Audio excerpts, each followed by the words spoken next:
बहुत सारे लोगों को मैरिज में धोखा मिलता है। शादी तय हुई, शादी हो गई, इसके बाद कभी लड़की वालों को धोखा मिल जाता है, जैसा उन्होंने सोचा था, जैसा देखा था वैसा लड़का नहीं मिला, उसका परिवार नहीं मिला। और कभी जो है लड़के वालों को धोखा मिल जाता है, जैसा सोचा था, जैसा देखा था उस तरह से स्थिति नहीं बनी। तो इसके पीछे कौन से ग्रह जिम्मेदार होते हैं?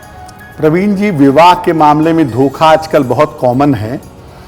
लड़के ने बताया कि मैं इंजीनियर हूँ, शादी के बाद पता चला वो कुछ करता ही नहीं है, या शादी के बाद पता चला कि लड़की को कोई बीमारी है, पहले बात छुपा ली गई थी। इस तरह के बड़े सारे धोखे विवाह के मामले में आजकल सामने आते हैं और विवाह के धोखे भी बड़ी तेजी से लोगों के जीवन में आ रहे हैं। कारण क्या है? कुंडली का जो 7वां खाना है ना, या जो इसका स्वामी है, इसके साथ अगर राहु का संबंध होगा तो धोखा मिलने की संभावना काफी होती है।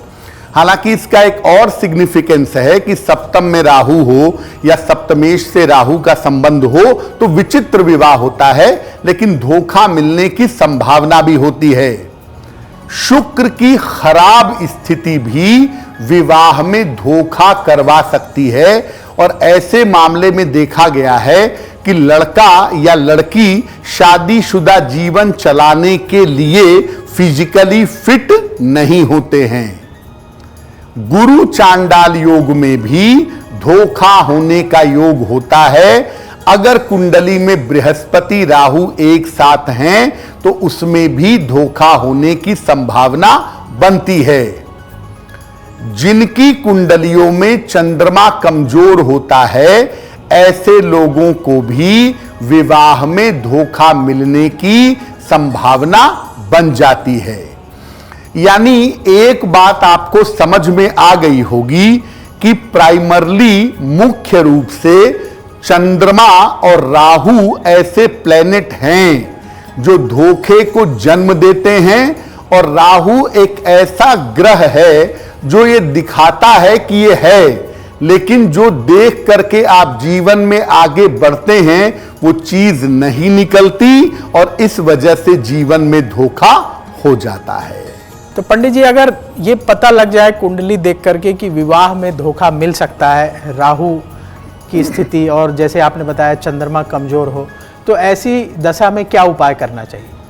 अगर आप कुंडली ठीक से देखें तो आप समझ जाएंगे कि विवाह में गड़बड़ हो सकती है या धोखा मिल सकता है। हालांकि देखिए प्रवीण जी, अगर संस्कारगत है तो उसे रोक पाना उतना आसान नहीं होता, क्योंकि डेस्टिनी को बदला नहीं जा सकता।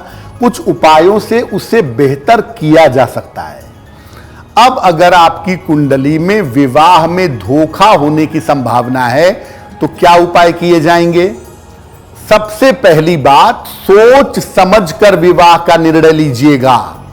विवाह में देरी होती है, होने दीजिए, लेकिन सोच समझकर विवाह का निर्णय लीजिएगा। कुंडली में राहु और शुक्र की स्थिति पर विचार जरूर कर लीजिएगा। विवाह सही मुहूर्त में करिएगा, क्योंकि बहुत बार सही मुहूर्त में विवाह करने से भी विवाह संबंधी जो समस्याएं हैं उनको हटाया जा सकता है। सलाह लेकर के एक पीला पुखराज धारण करिएगा अगर विवाह में धोखे की संभावना है, और नियमित रूप से देवी कवच का पाठ करिएगा।